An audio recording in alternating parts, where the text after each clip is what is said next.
Hello everyone. आज मैं आपको करवाऊंगी आर्थिक प्रणाली में साम्य या संतुलन से संबंधित अवधारणा। तो संतुलन क्या है या साम्य क्या है, इक्विलिब्रियम क्या है, इसके बारे में आज हम अध्ययन करेंगे। संतुलन को समझने से पहले मैं एक रेखा चित्र द्वारा आपको मांग और पूर्ति के नियम द्वारा वस्तु की कीमत का निर्धारण कैसे होता है वो समझाने का प्रयास करूंगी।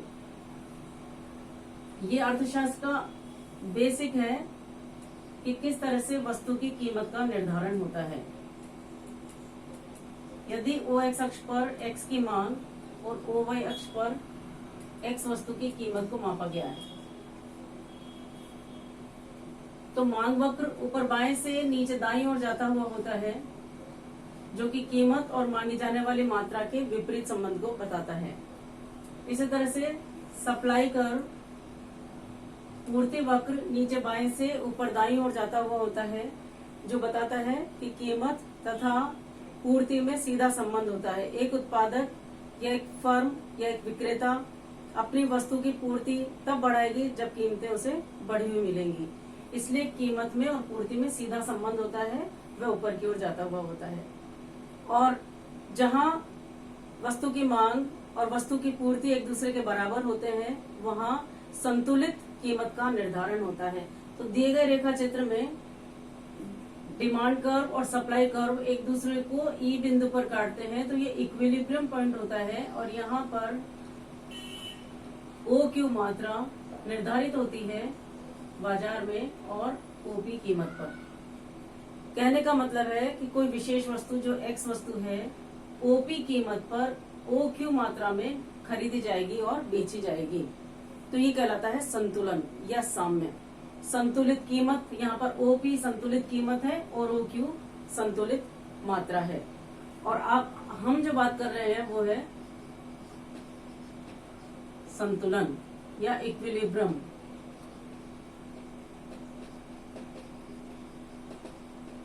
इक्विलिब्रियम या संतुलन। अब इस रेखा चित्र में जो संतुलन है, या इसे हम साम्य भी कह सकते हैं। संतुलन है ई बिंदु पर। ई बिंदु संतुलन का बिंदु है।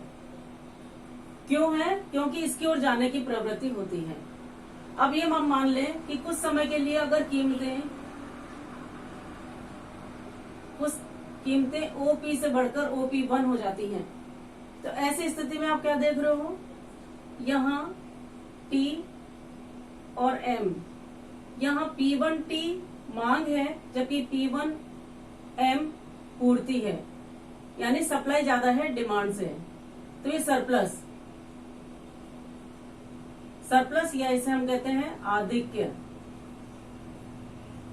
यहाँ पर OP1 कीमत पर आधिक्य की स्थिति है। यहाँ मांग की तुलना में पूर्ति अधिक है, और जब पूर्ति अधिक है तो इसका प्रवृत्ति क्या होगी, कीमतों में कमी की प्रवृत्ति पाई जाएगी। और ये कीमत कब तक कम होगी, जब तक कि वापस मांग और पूर्ति आपस में एक दूसरे के बराबर नहीं होंगे, तब तक कीमतों में घटने की प्रवृत्ति जारी रहेगी। इसी तरह से यदि कीमतें ओपी से अगर कम होकर के OP2 निर्धारित हो जाए, ऐसी स्थिति में क्या देखते हो, यहाँ P2T1 ये सप्लाई है और P2M1 ये डिमांड है। कहने का तात्पर्य मांग ज्यादा है, पूर्ति कम है, यानी यहाँ शॉर्टेज है। यहाँ अभाव की स्थिति है। अभाव की स्थिति होने पर निश्चित है अगर वस्तुएं कम होंगी और उसके मांगने वाले ज्यादा होंगे, तो ऐसी स्थिति में कीमतों में बढ़ने की प्रवृत्ति पाई जाती है। और ये कीमतें तब तक बढ़ती रहेंगी जब तक कि वापस मांग और पूर्ति आपस में एक दूसरे के बराबर नहीं हो जाती। तो यहाँ साम्य या संतुलन ई बिंदु प्राप्त होता है। यदि किसी भी कारण से संतुलन से हटने की प्रवृत्ति हो और वापस संतुलन की ओर आने की प्रवृत्ति हो, तो वह कहलाता है संतुलन या साम्य। तो इस रेखा चित्र से एक ये चीज क्लियर होती है कि संतुलन एक विश्राम की अवस्था है। एक ऐसी अवस्था है जहां से हटने की प्रवृत्ति नहीं पाई जाती। तो इस रेखा चित्र में ई बिंदु संतुलन कहलाता है। अब ये संतुलन अगर वापस संतुलन की ओर जाने की प्रवृत्ति होती है तो इसे स्थिर संतुलन कहा जाता है। स्थिर संतुलन वह संतुलन है जब साम्य एक बार भंग हो जाए और पुनः साम्य की ओर जाने की प्रवृत्ति जब पाई जाती है अर्थव्यवस्था में, तो उसे स्थिर संतुलन कहा जाता है। इसी तरह से अस्थिर संतुलन, अस्थिर संतुलन वह संतुलन है जब संतुलन एक बार भंग हो जाए किसी भी कारण से और वापस साम्य या संतुलन की ओर जाने की प्रवृत्ति न होकर उससे दूर हटने की प्रवृत्ति पाई जाए, तो वह अस्थिर संतुलन माना जाता है। तो इस तरह से संतुलन एक विश्राम की दशा है, एक पॉइंट ऑफ टाइम से संबंधित दशा है, जिसमें दी गई परिस्थितियों में विभिन्न चरों के स्थिर होने पर, कोई विशेष चर में परिवर्तन होने पर जब दूसरे चर पर प्रभाव देखा जाए, तो ऐसी स्थिति में जो संतुलन स्थिति प्राप्त होती है उसका अर्थव्यवस्था में आर्थिक विश्लेषण में हम अध्ययन करते हैं। अब आर्थिक विश्लेषण में संतुलन से संबंधित अध्ययन व्यष्टि अर्थशास्त्र में भी किया जाता है और समष्टि अर्थशास्त्र में भी किया जाता है। अब किस तरह से संतुलन विभिन्न आर्थिक क्षेत्रों को प्रभावित करते हैं, ये प्रश्न है कि आर्थिक जो इकाइयां हैं उनके जो संतुलन स्थापित होते हैं उन संतुलन पर कौन कौन से प्रभाव पड़ते हैं, जिसका हम अध्ययन करेंगे। एक तो आंशिक संतुलन के द्वारा,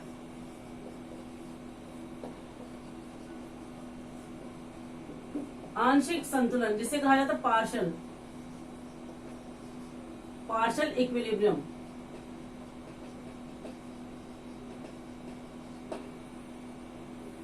आंशिक संतुलन वह संतुलन है जो कि व्यक्तिगत आर्थिक इकाइयों के अंतर्गत हमें देखने को मिलता है। जब छोटी इकाइयां उनके मध्य विभिन्न चरों के पारस्परिक संबंधों से जो साम्य स्थिति उत्पन्न होती है, उस साम्य स्थिति को हम आंशिक संतुलन कह सकते हैं। जैसे एक उपभोक्ता का संतुलन। उपभोक्ता का संतुलन उस स्थिति में माना जाता है जब वह अपनी दी गई सीमित आय से विभिन्न वस्तुओं का जब उपयोग करता है तो उन वस्तुओं का उपयोग करने से उसे अधिकतम संतुष्टि प्राप्त होती है।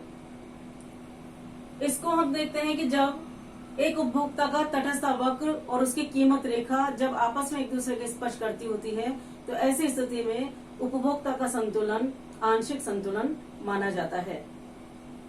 इसी तरह से एक फर्म का संतुलन, फर्म का संतुलन उस स्थिति में माना जाता है जब फर्म के साधनों की लागतों के दिए हुए होने पर तथा वस्तु की कीमतों के दिए हुए होने पर, चूंकि फर्म वस्तुओं का उत्पादन करती है और वस्तुओं को विक्रय करती है, तो उत्पादन करने में उसे लागत का सामना करना पड़ता है, जबकि वस्तु को बिक्री करने पर उसे आय की प्राप्ति होती है। ऐसी स्थिति में एक फर्म उस समय संतुलन में होती है जब उसकी सीमांत लागत और उसकी सीमांत आगम आपस में एक दूसरे के बराबर होते हैं। तो ये फर्म का साम्य भी आंशिक साम्य कहलाता है। इसी तरह से एक उद्योग का साम्य या उद्योग का संतुलन, एक उद्योग उस स्थिति में साम्यावस्था में मानी जाती है जब उसके अंतर्गत विभिन्न फर्में जो कार्य कर रही होती हैं वो दीर्घ काल में केवल सामान्य लाभ अर्जित कर रही हों। ऐसी स्थिति में उद्योग, चूंकि उद्योग क्या है, फर्मों का समूह है, एक उद्योग में बहुत सारी फर्में कार्य करती हैं। जब उस उद्योग में बाहर से कोई फर्में अंदर न आए और अंदर जो कार्य करने वाली फर्में हैं वो उस उद्योग को छोड़ करके बाहर ना जाए, तो ऐसी स्थिति में उद्योग संतुलन की अवस्था में कार्य कर रही होती है। तो इस स्थिति को आंशिक साम्य कहा जाता है। इसी तरह से एक उत्पादक का संतुलन, उत्पादक का उद्देश्य है कि दिए गए साधनों की स्थिति में वह अधिक से अधिक उत्पादन करके अपना लाभ अधिकतम करे। एक उत्पादक उस स्थिति में संतुलन की स्थिति में होता है जब उसका समोत्पादक वक्र और समलागत रेखा आपस में एक दूसरे के बराबर हो। तो इस दृष्टि से हम कह सकते हैं उत्पादक साम्यावस्था में है। या एक उत्पादक कि उसकी विभिन्न जो उत्पादन की क्षमता है, भौतिक उत्पादन है, यानी उसका सीमांत भौतिक उत्पादन और उनकी कीमतों का अनुपात जब आपस में एक दूसरे के बराबर होता है तो एक उत्पादक साम्य या संतुलन की स्थिति में माना जाता है।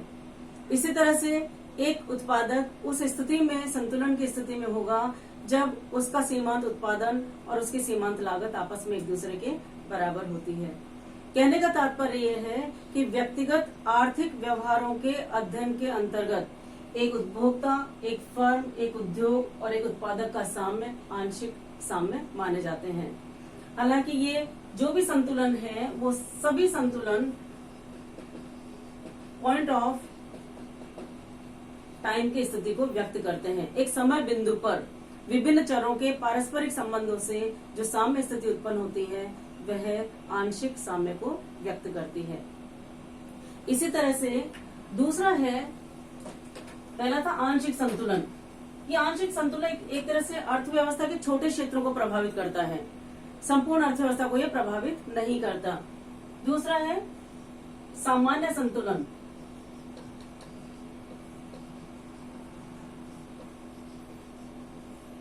सामान्य संतुलन या जनरल इक्विलिब्रियम।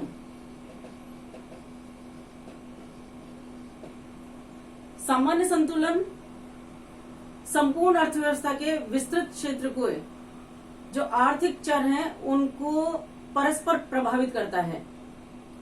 अर्थव्यवस्था के विभिन्न क्षेत्रों को यह एक साथ प्रभावित करता है, तो ऐसी स्थिति में वह सामान्य संतुलन कहा जाता है। मतलब किसी दिए गए विशेष समय में, समय के किसी विशेष बिंदु पर सभी आर्थिक चरों के मध्य या सभी आर्थिक क्षेत्रों के मध्य संतुलन किस प्रकार से प्राप्त किया जाता है, उसका अध्ययन सामान्य संतुलन विश्लेषण के अंतर्गत किया जाता है। एक उदाहरण के रूप में देखें अगर, कि यदि कोई भी एक आर्थिक घटना घटती है तो उससे एक तरह की एक लहर उत्पन्न होती है, छटपटाहट उत्पन्न होती है। मान लीजिए कि इस्पात का उद्योग है, इस्पात की मांग बढ़ जाए। ऐसी स्थिति में जब इस्पात की मांग बढ़ने पर उससे संबंधित साधनों की मांग पर प्रभाव पड़ेगा, उनकी कीमतों पर प्रभाव पड़ेगा, उससे संबंधित लागतों पर प्रभाव पड़ेगा। तो ये तो कहलाता है आंशिक साम्य। ऐसी स्थिति में उस साम्य को संभालने, उस स्थिति को संभालने के लिए आंशिक साम्य जो है अपनी प्रतिक्रिया करता है। यदि उसी उद्योग को विभिन्न प्रकार के साधनों की कीमतों से कंट्रोल करके, उसको नियंत्रित करके अगर संतुलन प्राप्त हो जाता है तो वह आंशिक साम्य। लेकिन इसके साथ ही इस्पात के मांग बढ़ने से उनके साधनों पर तो प्रभाव पड़ेगा, उनकी कीमतों पर भी प्रभाव पड़ेगा, लेकिन इसके साथ साथ इसके प्रतिस्थानापन्न वस्तुओं की कीमतों पर भी प्रभाव पड़ेगा, उसकी मांग पर भी प्रभाव पड़ेगा। और इससे रिलेटेड जो साधन काम कर रहे हैं उन साधनों की आय बढ़ जाएगी, क्योंकि मांग बढ़ गई इस्पात की, तो उससे संबंधित जो साधन होंगे उनकी मांग बढ़ेगी, वो अधिक उत्पादन करेंगे, तो उनको प्रतिफल ज्यादा प्राप्त होगा। जब उनकी इनकम अधिक हो जाएगी तो वो अन्य वस्तुओं की भी मांग करेंगे, तो इससे अन्य वस्तुओं से संबंधित उद्योगों पर भी प्रभाव पड़ेगा। तो ऐसी स्थिति में संपूर्ण अर्थव्यवस्था जब प्रभावित होती है और उस स्थिति में जब संतुलन के प्रयास किए जाते हैं तो वह सामान्य संतुलन की स्थिति कही जाती है। ये तुलनात्मक रूप से थोड़ा पेचीदा होती है, थोड़ा कठिन होती है। आंशिक साम्य की तुलना में सामान्य साम्य थोड़ा कठिन होता है, पेचीदा होता है, इसलिए इसमें दो मॉडल काम में लिए जाते हैं। एक तो वालरस मॉडल और दूसरा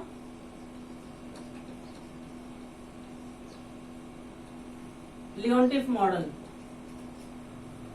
वालरस अर्थशास्त्री का नाम था और अर्थशास्त्री वालरस ने सामान्य संतुलन स्थापित करने के लिए इन्होंने समीकरणों का प्रयोग किया है, युगपत समीकरणों का प्रयोग किया है कि किस प्रकार समीकरण के द्वारा विभिन्न जो अंतर संबंधित आर्थिक इकाइयां हैं उनके मध्य संतुलन किस प्रकार से प्राप्त होता है। इसी तरह से लियोनटिफ मॉडल के द्वारा इनपुट और आउटपुट इनपुट आउटपुट प्रणाली के द्वारा विभिन्न आर्थिक क्षेत्रों में किस प्रकार से संतुलन स्थापित होता है, उसका अध्ययन लियोनटिफ मॉडल के द्वारा किया जाता है। सामान्य संतुलन, हम निष्कर्ष रूप में कहें तो सामान्य संतुलन एक तरह से बड़ी आर्थिक क्षेत्र में संपूर्ण अर्थव्यवस्था की कार्य प्रणाली को नियंत्रित करने से संबंधित कार्य संपन्न करता है। तो इस प्रकार से हालांकि आंशिक संतुलन और सामान्य संतुलन में कोई निश्चित अंतर नहीं कर सकते हम, लेकिन एक जो छोटे स्तर पर ही जिसको नियंत्रित किया जा सकता है वो आंशिक संतुलन है, और यदि उसका प्रभाव संपूर्ण अर्थव्यवस्था पर पड़ने लगता है तो संपूर्ण अर्थव्यवस्था के विभिन्न क्षेत्रों में परस्पर किस प्रकार से संतुलन स्थापित किया जाए वह सामान्य संतुलन के अध्ययन के अंतर्गत हम उसका अध्ययन करते हैं। तो आज आपने जाना कि आर्थिक विश्लेषण में संतुलन की स्थिति का अध्ययन करते हैं। संतुलन ये आंशिक संतुलन भी हो सकता है और सामान्य संतुलन भी हो सकता है। Thank you.